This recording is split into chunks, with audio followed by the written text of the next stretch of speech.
करचरण कृतं वा कायजं कर्मजं वा श्रवणनयनजं वा मानसं वा पराधं विहितमविहितं वा सर्वमेतत्क्षमस्व। जय जय करुणाब्धे श्रीमहादेव शम्भो। जय जय करुणाब्धे श्रीमहादेव शम्भो। कर्पूरगौरं करुणावतारं संसारसारं भुजगेन्द्रहारं सदा वसन्तं हृदयारविन्दे भवं भवानी सहितं नमामि। भवं भवानी सहितं नमामि। देवों के देव महादेव आशुतोष और हरदानी भगवान शिव के चरणों में नमन बंदन अभिनंदन प्रस्तुत करता हूँ और उनसे प्रार्थना करता हूँ कि वो सबको सुख सौभाग्य और संपदा के साथ साथ स्वास्थ्य भी प्रदान करें। तो आइए पहले अभिवादन का कार्य निपटा लेते हैं, उसके बाद में फिर हम अपने भरत चरित्र पर आगे बढ़ेंगे। तो सबसे पहले हृदयांगन संस्था के प्रमुख संरक्षक परमादरणीय आचार्य श्री श्री कृष्ण द्विवेदी जी को चरण स्पर्श करते हुए उनसे शुभाशीर्वाद की आकांक्षा रखता हूँ। तत्पश्चात अभिवादन की श्रृंखला में स्मरण करता हूँ संस्था के संस्थापक और राष्ट्रीय महासचिव आदरणीय श्री विधुभूषण त्रिवेदी जी को, संस्था के राष्ट्रीय अध्यक्ष आदरणीय विद्युत प्रभा चतुर्वेदी मंजू दीदी को, और हृदयांगन वीथी का नामक पटल पर मूर्त रूप प्रदान करने वाले आदरणीय श्री हरिवाणी जी को, संरक्षक मंडल के सभी सदस्यों को, समिति के सभी पदाधिकारियों को और हृदयांगन परिवार के सभी परिजनों को यथा योग्य अभिवादन प्रस्तुत करता हूँ। इससे पहले कि अपनी बात प्रारंभ करूं,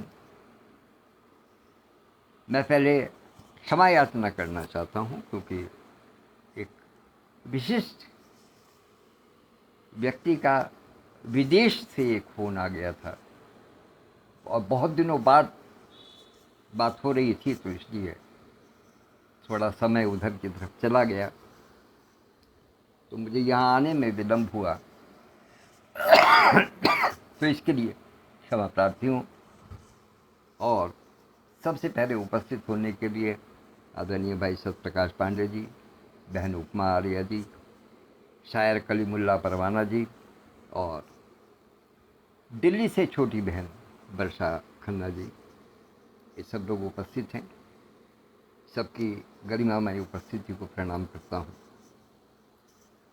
और आज एक विशेष सूचना ये है कि आदरणीय विधुभूषण त्रिवेदी भाई साहब आज मुंबई में अपनी बेटी के यहाँ गए हुए हैं, चेतना वाजपेयी के पास गए हैं, और आज इस वाचन को वो वहीं से सुनेंगे, उनके साथ बैठ कर के सुनेंगे अपनी बेटी के साथ में। तो इसलिए आज विशेषता जो है वो ये है कि वहाँ तक आवाज़ पहुँचेगी। अक्सर वैसे देखता हूँ चेतना बिटिया जो है वो लाइव पर मिलती है, लेकिन कम होता है। आज निश्चित है कि वो लाइव पर रहेगी। चलिए आइए बात करते हैं अपनी भरत चरित्र की, जहाँ हमने कल विश्राम लिया था, वहीं से प्रारंभ करते हैं। कि देखी दुखारी दीन दुई समाज नर नारी सब, मघवा महामलीन मुए हमारी मंगल चहत, कि दोनों समाजों के सभी नर नारियों को दीन दुखी देखकर,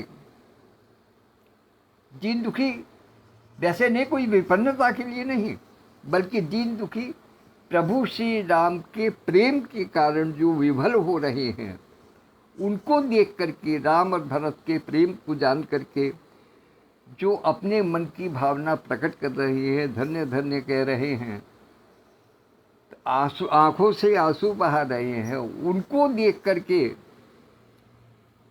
जो एक महामलिन प्रवृत्ति का जो एक व्यक्ति है, जिसको हम देवराज इंद्र के नाम से जानते हैं, चूंकि वो किसी की बढ़ती को कभी देख नहीं, उनका इंद्रासन हमेशा डोला रहता है, वो कभी भी किसी भी व्यक्ति की भक्ति को स्वीकार नहीं कर सकते। ये उनका एक, अब इसको गुण कहूँ या दोष कहूँ, गुण इसलिए कहूँगा कि हर व्यक्ति को अपना सिंहासन, अपना पद बचाने का अधिकार है,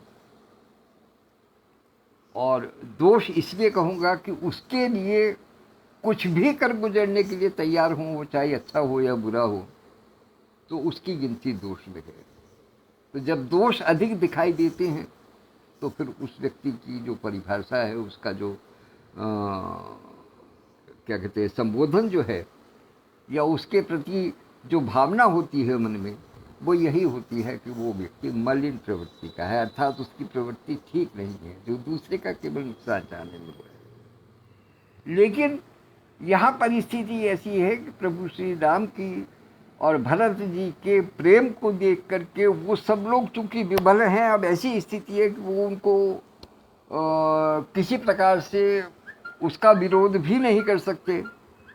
मन में भले ही चाहे कितनी भी विरोध की भावना हो, लेकिन वो विरोध दिखावे में नहीं कर सकते, इसलिए वो उनके लिए मंगल कामना करते दिखाई देती है। मन में कुछ और है लेकिन मुंह में कुछ और है।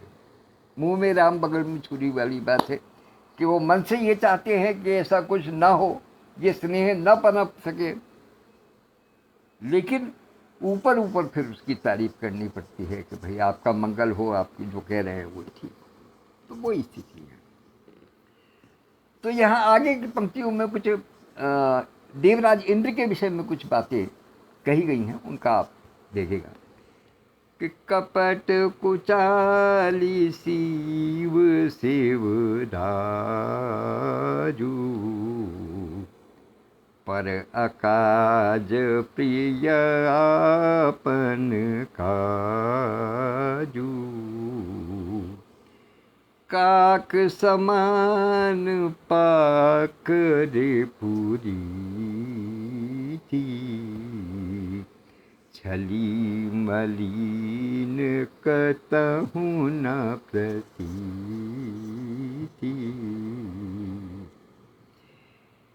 कि देवराज इंद्र में कपट की और कुचाल की सीमा है, अर्थात उन जैसा कपट और गंदी चाल चलने वाला कोई हो नहीं सकता। वो एक सीमा है, एक सीमा तय कर दी है, एक स्तर बना लिया उन्होंने इसके।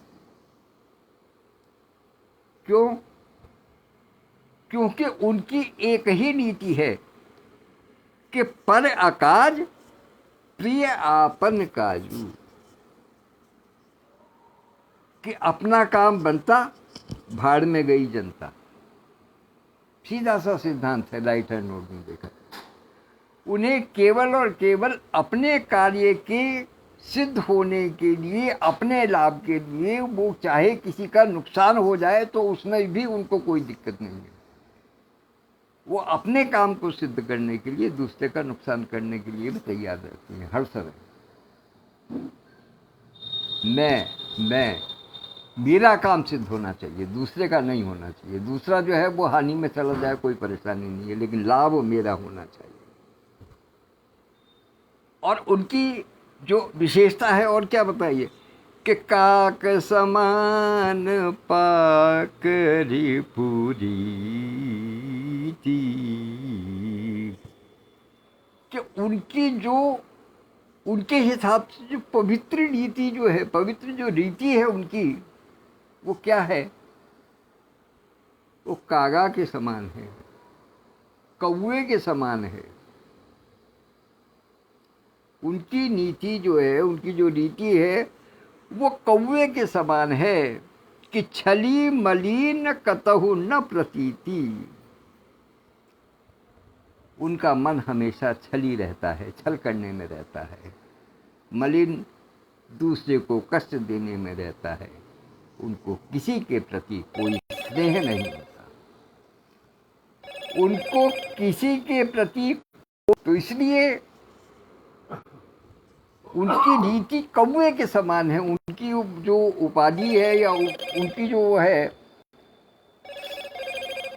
तो इस बीच में क्षमा चाहता हूँ, आदरणीय संस्थापक महोदय का फ़ोन आ गया था, उनको मैं दिखाई नहीं दे रहा था।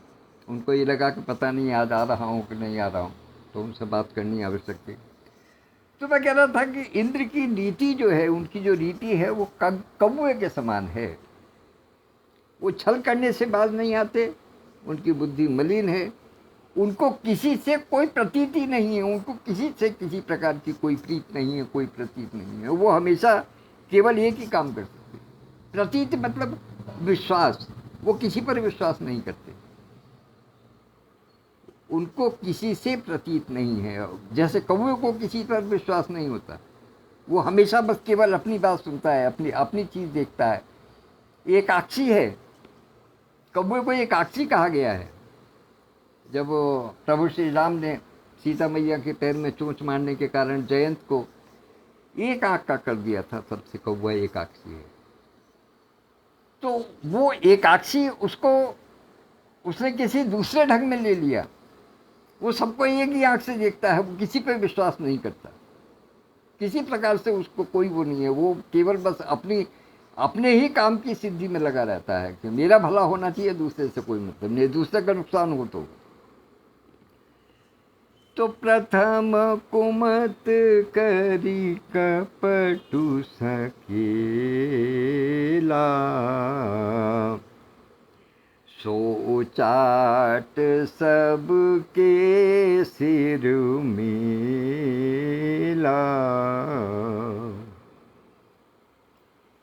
तो उसने क्या काम किया कि पहले तो सब तरफ से बुरे विचारों को एकत्र किया। इंद्र ने पहले तो हर ओर से बुरे बुरे विचारों को एकत्र किया, और फिर उसके बाद में उन सब कपट को एक जगह एकत्र करके, जो वहाँ चित्रकूट में सभा में जो उपस्थित थे, उन सब पर उड़ेल दिया। मतलब वो कपट करने से बाज नहीं आए। कपट उनका स्वाभाविक एक गुण बन गया है जिसको हम दोष मान करके चलते हैं, समाज उसको दोष मान करके चलता है, लेकिन वो उनका गुण है। उन्होंने संसार भर के सारे कुचाल को और कपट को एकत्रित करके, यानी एक माया निर्मित की। देवता माया तो कर ही लेते हैं, उसमें कोई बात नहीं है। देवता हो, राक्षस हो, पुराने ज़माने में जानते हैं सब माया कर देते थे। तो माया को सबको इकट्ठा किया, और उस माया के वशीभूत करने के लिए उस समाज के ऊपर उन्होंने वो माया छोड़ दी। देव माया जो है वो उन्होंने उसके ऊपर छोड़ दी। तो सुर माया सब लोग विमोहे, जाम प्रेम अतिशय न बिछोहे।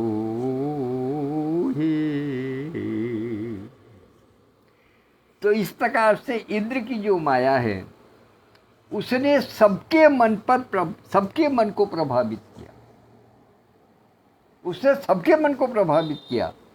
लेकिन क्योंकि वो प्रभु श्री राम की शरण में थे, इसलिए वो जिस प्रकार का लाभ उस माया से लेना चाहते थे, उस माया के कारण जैसा प्रभाव डालना चाहते थे, वो प्रभावित नहीं कर पाए। क्योंकि वहाँ उन सारी कपट की, उन सारी कुचाल की जो एक उन्होंने संग्रह बना करके रखा था, उसको जब देव माया के रूप में जब लोगों पर जो है उसका असर डाला, उसको प्रभावित करने का प्रयास किया, तो प्रभाव पड़ा, ऐसा नहीं है कि नहीं पड़ा। देवताओं की माया कोई इतनी जो है वो कमज़ोर तो नहीं हो सकती कि उसका असर ना हो, लेकिन पूरा असर नहीं हुआ, क्योंकि वहाँ प्रभु श्री राम जो हैं वो स्वयं विराजमान थे और उनकी भक्ति सबके मन में थी। वो सबको देख रहे थे, सब उनको देख रहे थे। इस कारण इस कपट का, इस कुचाल का, इस सुर माया का विशेष प्रभाव समाज पर नहीं पड़ा। और इस बीच में आदरणीय श्री विधुभूषण त्रिवेदी भाई साहब, आदरणीय अल्लड़ और सरदार जी, कृपा शंकर मिश्रा बड़े भाई साहब, ये सब लोग उपस्थित हुए हैं। और मैं समझता हूँ कि निश्चित रूप से जब विधुभूषण भाई साहब चेतना बिटिया के पास हैं तो वो भी इसको सुन रही होंगी, देख रही होंगी उनके उससे, और बाकी जो भी देख रहे हैं उन सबको तो प्रणाम है ही, कोई बात नहीं है। आदरणीय ज्योत्सना सिंह जी का स्वागत है। लीजिए, आदरणीय विद्युत प्रभा दीदी भी उपस्थित हो गई हैं, उन सबकी उपस्थिति को सादर प्रणाम करता हूँ और सीधे सीधे कथा में आता हूँ। वैसे भी आज थोड़ा विलम्ब हो गया है तो इसलिए सीधे कथा में आता हूँ। तो सुर माया सब लोग विमोहे, देवताओं की माया ने सबको मोहित किया, लेकिन राम प्रेम अतिशय न बिछोहे। लेकिन प्रभु श्री राम के प्रेम के कारण, उनके स्वयं के उपस्थित होने के कारण, उनकी दृष्टि से दृष्टि मिली होने के कारण सब लोगों पर जैसा प्रभाव पड़ना चाहिए था वो प्रभाव नहीं पड़ा, वो दुष्प्रभाव नहीं पड़ा। प्रभाव तो पड़ा थोड़ा बहुत, लेकिन पूरा दुष्प्रभाव जो है वो नहीं पड़ा। तो क्या स्थिति बनी कि भय चाट बस मन थिर नाही, छन बन रुचि छन सदन सोहाई।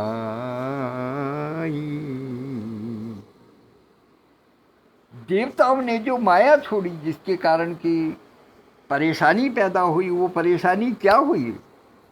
वो परेशानी ये हुई कि लोगों का जो मन है वो विचलित हो गया, वो इधर उधर भागने लगा, वो स्थिर नहीं रहा। स्थिर नहीं रहने का मतलब कि कभी तो उनका मन ये करता कि जैसे प्रभु श्री राम सामने बैठे हैं तो हम इनकी भक्ति में मगन हो जाएं, और कभी उस देव माया के प्रभाव के कारण, उसके कुचाल के कारण, उसके कपट के कारण कभी मन में ये इच्छा होती कि यार अपने घर चलो, यहाँ क्यों पड़े हो वन में जंगल में।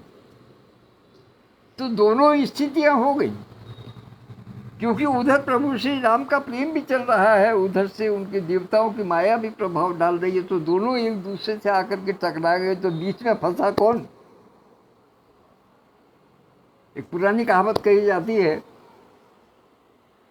बहुत ही हल्के उसमें ले रहा हूँ मैं, कि मतलब साधारण सी भाषा में कही जाती है कि सांड सांड की लड़ाई में झुंडों का नाश हो जाता है, खेत जो है वो बर्बाद हो जाते हैं।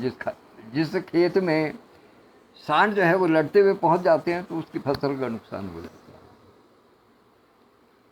तो वही चीज़ है, यहाँ प्रभु श्री राम की भक्ति भी है और देवराज इंद्र ने जो छोड़ी हुई माया है उसका भी प्रभाव है। तो इन दोनों के कारण, इन दोनों से प्रभावित होकर के जो वहाँ समाज बैठा हुआ है वो प्रभावित हो रहा है। वो कभी इधर, कभी सोचता है कि हमें घर पहुँच जाना चाहिए, कभी सोचता है कि हमें यहीं रहना चाहिए। वो उसकी बुद्धि स्थिर नहीं रह पा रही, वो स्थिर नहीं हो पा रहे हैं, पूरी प्रज्ञा उनकी काम नहीं कर रही है। और द्विविध मनोगति प्रजा दुखारी, सरित सिंधु संगम जनु बारी। इस दुविधा के कारण कि इधर जाएं कि उधर जाएं, पता नहीं है, समझ नहीं आ रहा कि यहाँ रहें कि घर जाएं। घर रहें कि यहाँ रहें। इस मनुष्यों की जो समाज की, दोनों जो समाज हैं, उनके मन की गति जब दुविधा में फंस गई तो उनकी स्थिति मालूम है कैसी हो गई? उनकी स्थिति ऐसी हो गई जैसे कि सरिता, कोई भी नदी जब समुद्र में प्रवेश करती है तो एक संगम स्थान जहाँ होता है, अर्थात उस मिलन के बिंदु पर जो एक रेखा से खिंच जाती है, रेखा ही मान करके चलिएगा, एक संगम का तट जहाँ बनता है, सरिता और समुद्र का जहाँ संगम होता है, उसको यदि ध्यान से देखा जाए तो उसकी वो स्थिति होती है कि कभी समुद्र का जल नदी में आता दिखाई देता है और कभी नदी का जल समुद्र में जाता दिखाई देता है। तभी तो वो दोनों एक दूसरे से मिलते हैं। वो जो मेल मिलाप का जो क्षण होता है दोनों का, तो वो स्थिति इनकी हो रही है इस समय दोनों समाजों की, कि वो कभी राम की भक्ति में लीन हो जाते हैं, कभी ये सोचते हैं कि नहीं ठीक है यार, घर चलो, बहुत हो गया। इसलिए वो दो धारी उसमें चल रहे हैं। मानसिकता उनकी दुविधा में फंसी हुई है कि हम इधर रहें या इधर रहें। कि जैसे सरिता और संगम जो और समुद्र का जो जल है वो कभी इस तरफ होता है, कभी उस तरफ होता है। उसका जो चलन है वो इस प्रकार से बनता रहता है, फिर बाद में जाकर के फिर वो समुद्र में विलीन हो जाता है। वो तो कोई बात नहीं, वो तो होता ही है। लेकिन उस बिंदु पर स्थिति यही होती है कि कभी इधर कभी उधर, दोनों तरफ देखा जा सकता है, बिल्कुल प्रमाणित किया जा सकता है, ये प्रमाणित तथ्य है। तो वही स्थिति इस समय उस समाज की हो रही है। तो दूषित कहूँ परितोषु न लहई, एक एक सन मरमु न कहई।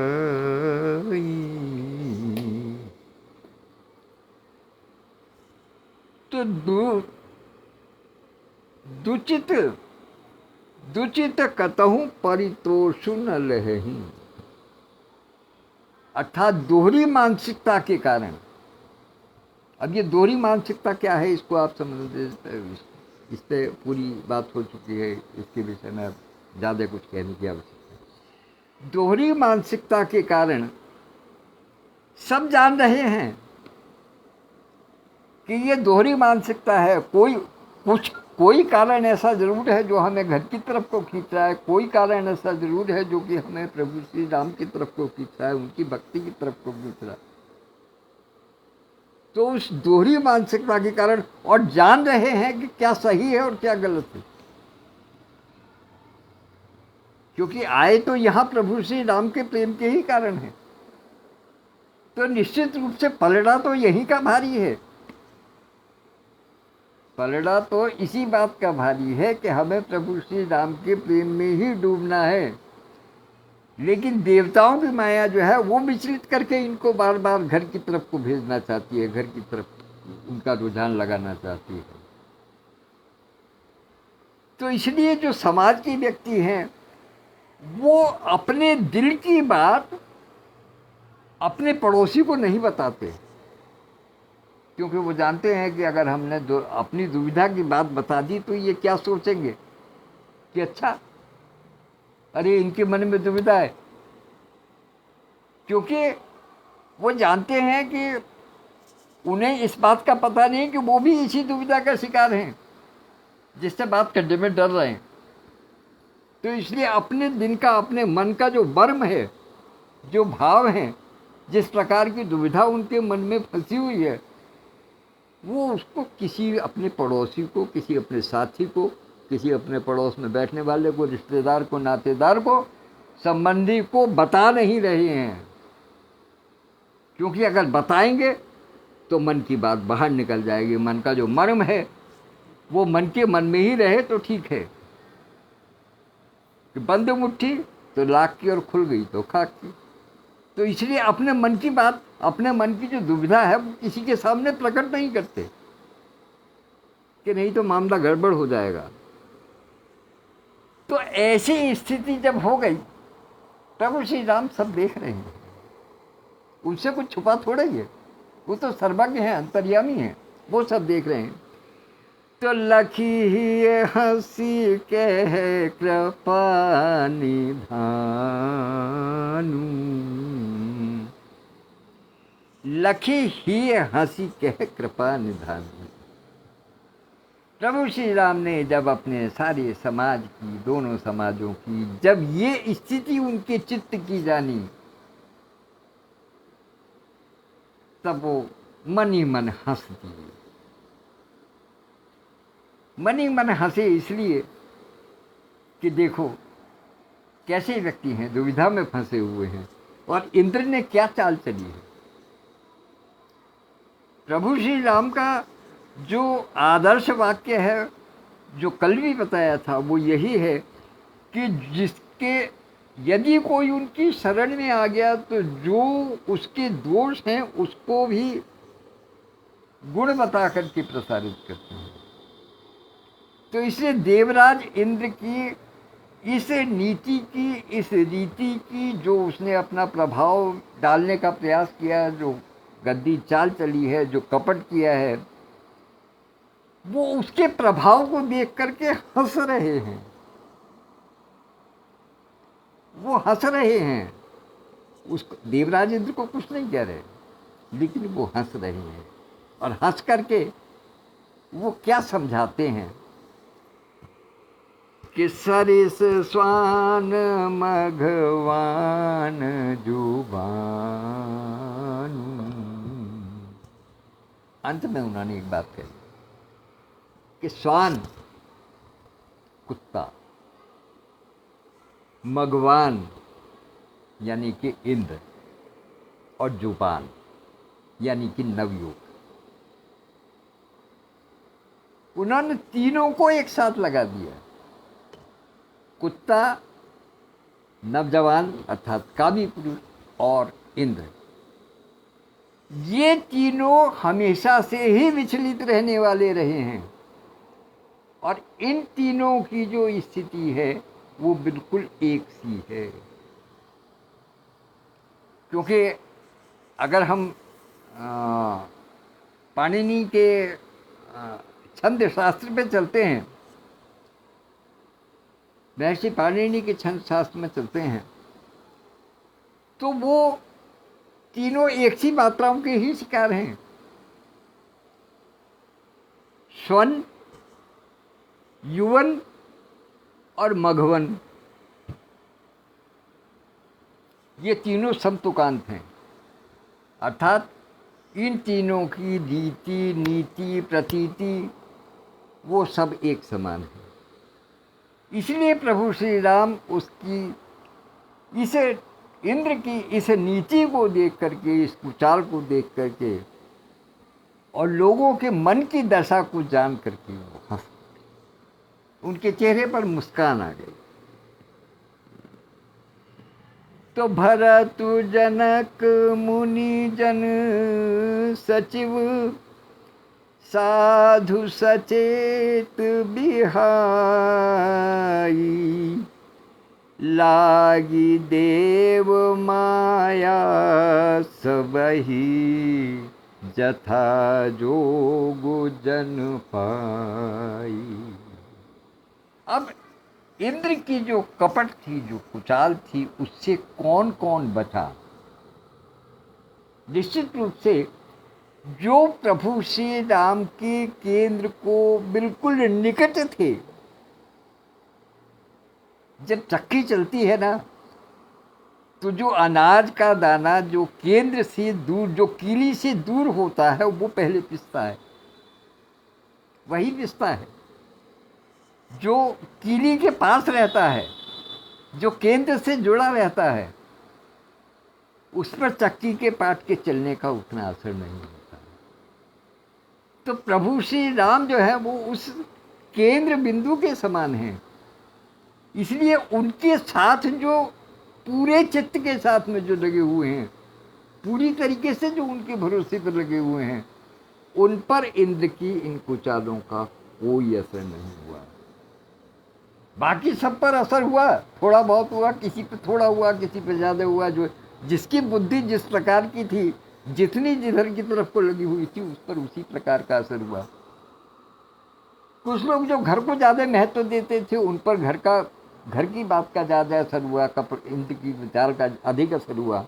जो प्रभु की बात को देखते थे, जो प्रभु के उसमें आए थे, स्वेच्छा से या कहिए जिनकी रुचि जो है वो प्रभु में थी, उन पर थोड़ा कम हुआ। तो जिस मस्तिष्क में जो बातें थी, जिसकी जैसी जैसी नीति थी, प्रतीति थी, उसके अनुसार जो है वो उनकी बुद्धियों पर असर हुआ। अब किन किन पर नहीं हुआ, उसमें कुछ उदाहरण दिए गए हैं। कौन?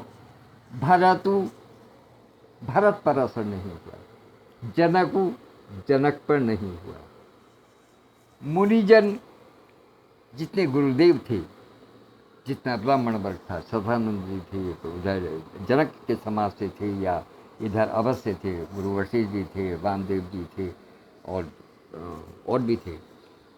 तो उन लोगों पर असर नहीं हुआ।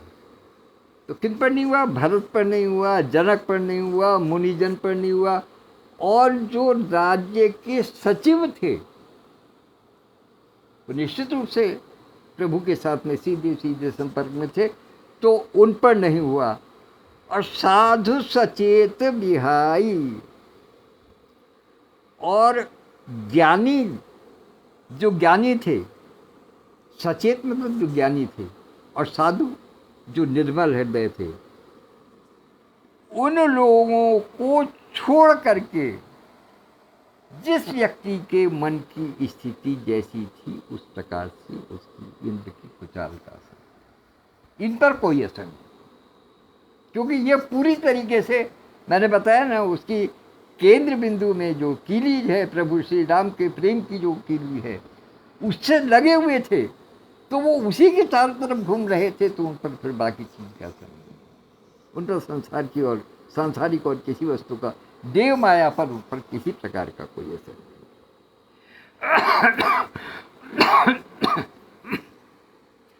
तो कृपा सिंधु लखी लोग दुखारे, निज स्नेह सुरपति छल भारे, सभाराऊ गुरु महीसुर मंत्री, भरत भगति सबके मति जंत्री। कृपा सिंधु लगी लोग दुखारे, निज स्नेह सुरपति छल भारे।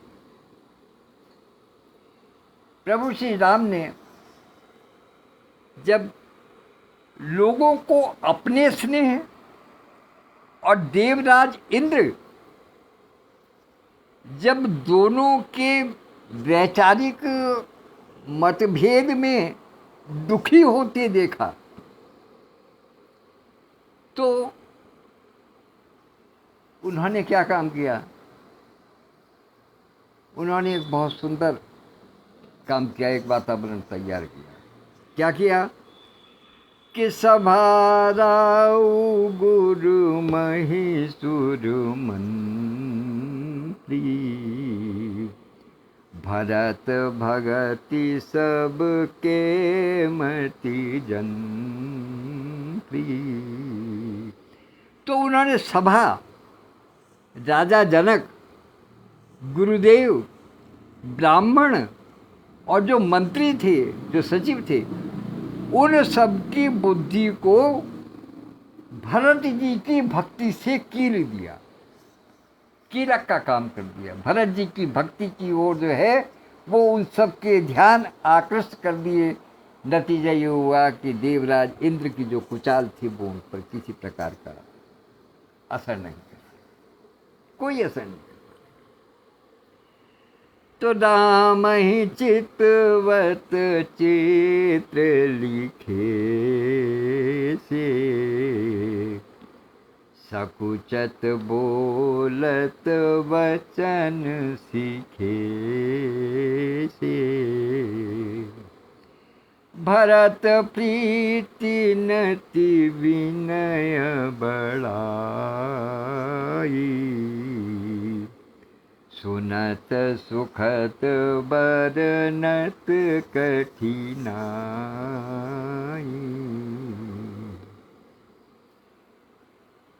उस समय स्थिति क्या है कि सब लोग, जब प्रभु श्री राम ने, उधर देवराज इंद्र की माया चल रही थी, इधर प्रभु श्री राम ने जब देखा कि लोग दुखी हो रहे हैं, दुविधा में फंसे हुए हैं, तो प्रभु श्री राम ने अपना एक छोटा सा एक प्रयोग किया, एक छोटा सा काम किया। क्या किया कि भरत जी की भक्ति की तरफ उन सब लोगों का ध्यान एकत्रित कर दिया,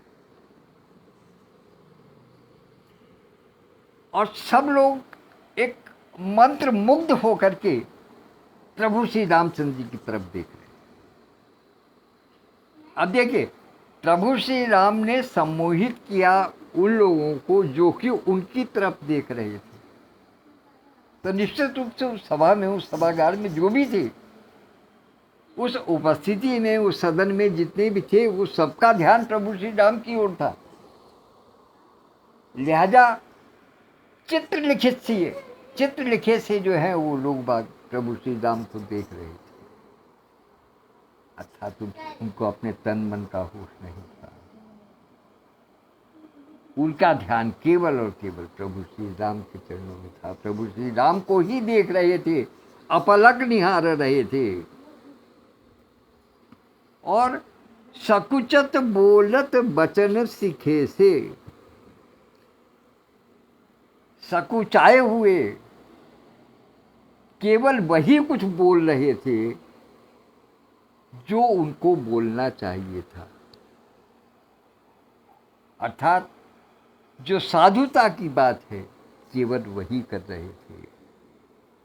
और कारण उसका पीछे बताया जा चुका है कि वो इस बात को जान रहे थे कि जो इंद्र की माया है वो हमको परेशान कर रही है, लेकिन मुख्य रूप से जो हमारा कार्य है वो प्रभु श्री राम के ही चरणों में है।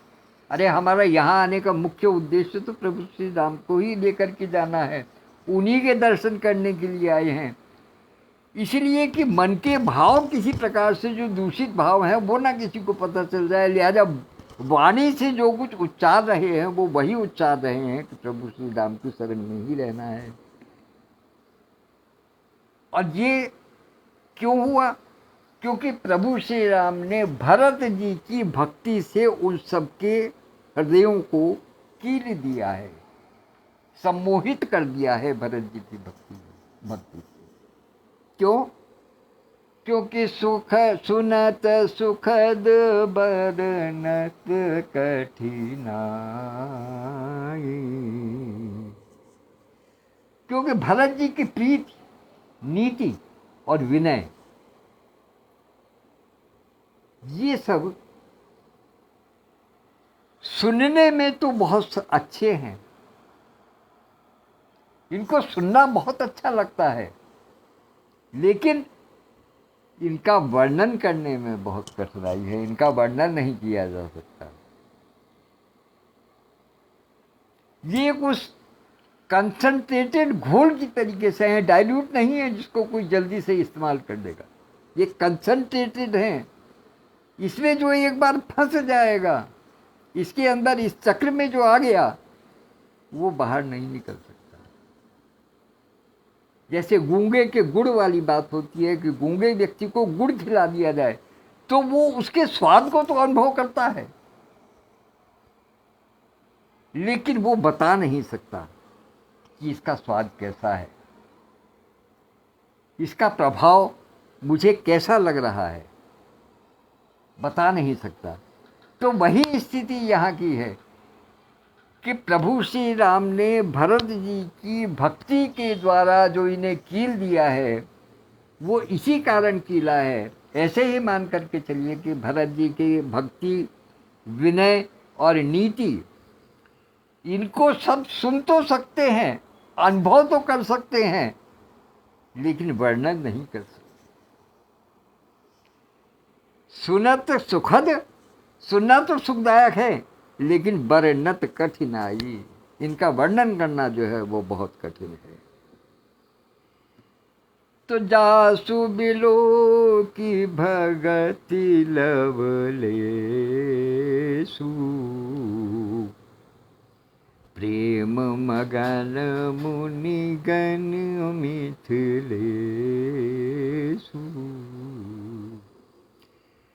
जिनकी भक्ति का लवलेश मात्र देख करके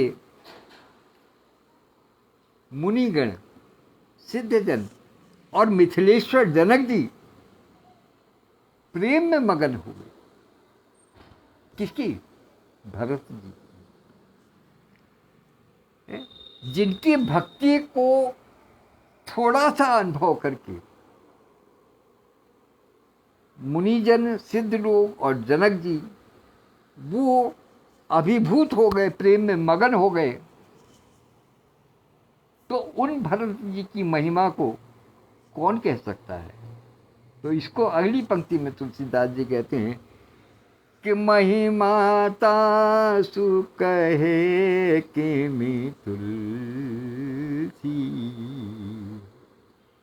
कि ऐसे भरत जी की भक्ति की महिमा का वर्णन कौन कर सकता है, तुलसीदास कैसे करे?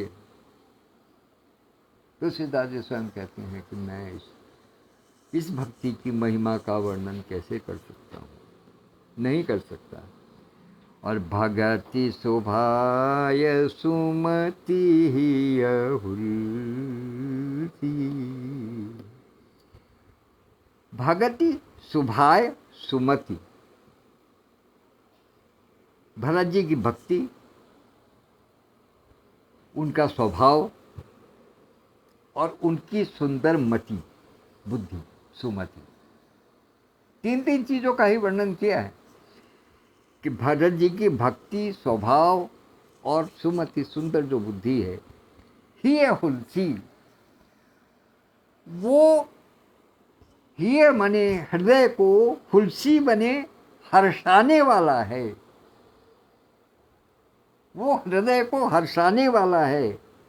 अर्थात सबकी बुद्धि, सबके मन मस्तिष्क, विशेष रूप से सिद्ध मुनिजनों के और मिथिलेश्वर जी के, उनके जो हृदय को हर्षाने वाली जो है भरत जी की भक्ति है, विनय है और स्वभाव है, मति है, सुंदर मति है, इनके कारण जो है वो उनके हृदय को हर्षाने वाली है। उनके हृदय जो है वो हर्षित हो रहे हैं,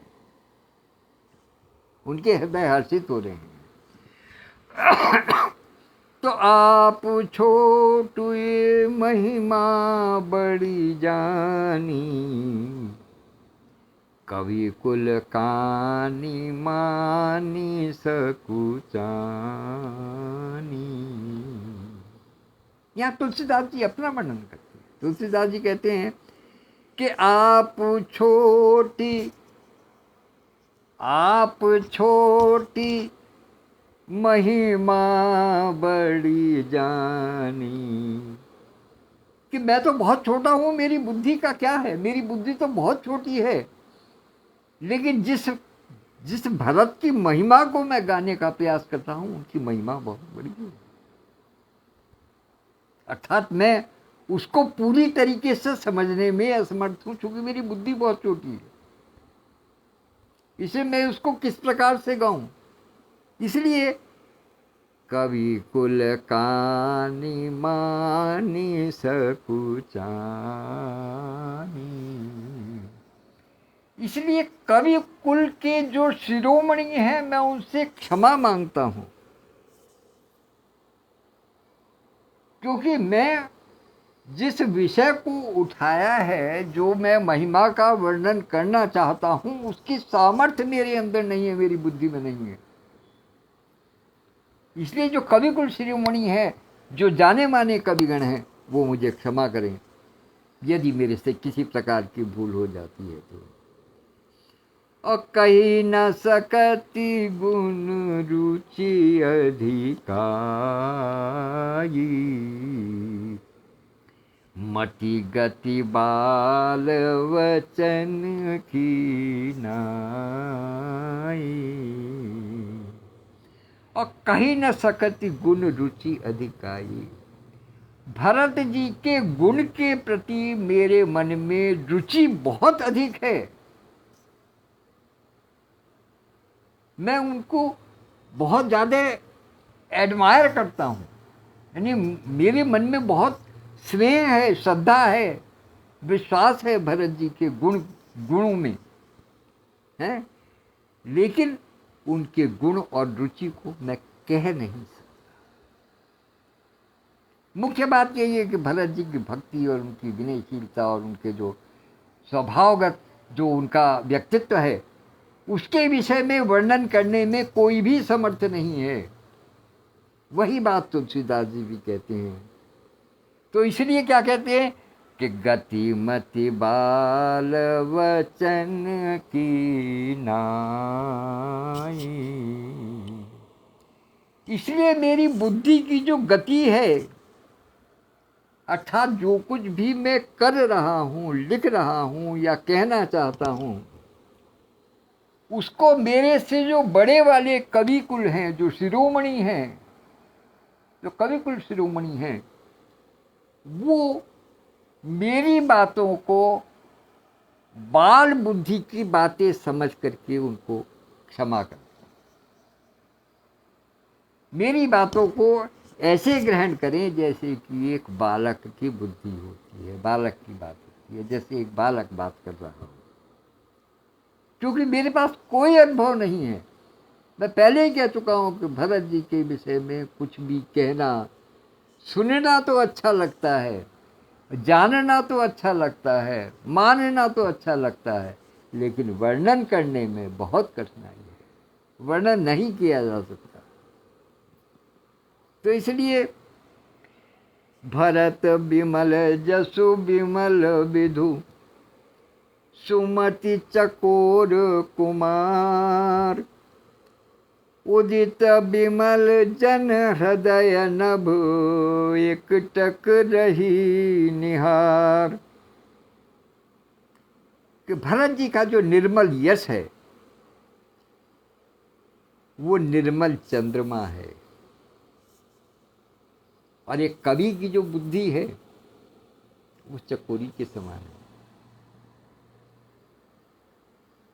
भरत जी का सुंदर यश जो है वो निर्मल चंद्रमा के समान है, जबकि कवि की जो बुद्धि है वो एक चकोरी के समान है। और उदित विमल जन हृदय नभ, एक टक रही निहार। वो उस चंद्रमा की चांदनी को, उसकी निर्मलता को अनुभव तो कर रही है, देख तो रही है, लेकिन उसको एक टक निहार रही है, क्योंकि वो उस तक पहुंच नहीं पाती। वहां तक पहुंच नहीं है किसी भी कवि की बुद्धि की, जो भरत जी का जो निर्मल चरित्र जो चंद्रमा के समान है, वहां तक किसी की पहुंच नहीं है। तो आज चूंकि समय पहले ही बहुत हो चुका था, विलंब से जुड़ा था, और इधर भी अतिक्रमण हो रहा है समय का, सबके भोजन का समय है, इसलिए आज यहीं विश्राम लेते हैं। दोहा नंबर 303 पर हमने आज विश्राम पा रहे हैं। तो कल इससे आगे बढ़ेंगे और निश्चित रूप से कुछ ना कुछ और कहानी आगे बढ़ाएंगे। सबको आनंद, और सबको आनंद मिले या न मिले मुझे नहीं पता, लेकिन वास्तविकता ये है कि मुझे कहने में आनंद आ रहा है। ये आप ये समझ रहे हैं कि ये मैं इसको मोबाइल पे देख करके आपको कुछ बता रहा हूँ, आप तो स्वयं विद्वान हैं, आपको बताने की कोई आवश्यकता नहीं है। ये तो मैं स्वयं को समझा रहा हूँ, अपने मन को समझा रहा हूँ, क्योंकि शब्द ब्रह्म है, कहीं जाएंगे नहीं, शब्द यहीं रहेंगे और बार बार मेरे कानों को जो है वो प्रक्षालित करते रहेंगे, उनमें शुद्धि करते रहेंगे, मेरी बुद्धि को शुद्ध करेंगे। इसी निमित्त ये सारे काम हो रहे हैं। बाकी और संसार के लिए कोई कुछ कर सकता है क्या? कोई नहीं कर सकता। जो कुछ करेगा वो अपने लिए करेगा। ये मार्ग ऐसा है कि इसमें हर व्यक्ति अपने लिए ही कुछ कर सकता है, किसी के लिए नहीं। तो इसी के साथ मैं अपनी वाणी को विराम देता हूँ। और अन्य जो भी साथी उपस्थित हुए, बहन वो बिटिया चेतना वाजपेयी भी मुझे दिखाई दी, और आदरणीय भाभी श्री सरोज त्रिवेदी जी भी, वो भी मुझे नज़र आई, और आदरणीय भाई सतीश तनेजा जी भी उपस्थित हैं, और समझता हूँ कि कहीं ना कहीं ए.के. टंडन जी भी उपस्थित होंगे, भले ही वो नेपथ्य से देख रहे हों। लेकिन जो भी उपस्थित हैं उन सबको सादर प्रणाम निवेदित करता हूँ। और आज चलते चलते आपको एक छवि दे करके जाता हूँ। वो देखिए, मेरे बगल में है आदरणीय प्रमोद कुमार शुक्ला जी, हमारे समधी साहब हमारे साथ विराजमान हैं, आनंद ले रहे हैं इस कथा का और आनंद दे रहे हैं आप सबको। तो इसलिए इस परमानंद के भंवर में सबको छोड़ते हुए मैं अब विराम देता हूँ। आज्ञा दीजिएगा। कल 8 बजे फिर अपने समय पर उपस्थित होंगे। ईश्वर न करे कि किसी प्रकार की कोई ऐसी व्यवस्था आए कि मुझे फिर समय इधर उधर करना पड़े, लेकिन प्रयास यही रहेगा कि ठीक 8 बजे आप सबको समझ। तब तक के लिए आज्ञा दीजिए। धन्यवाद, नमस्कार।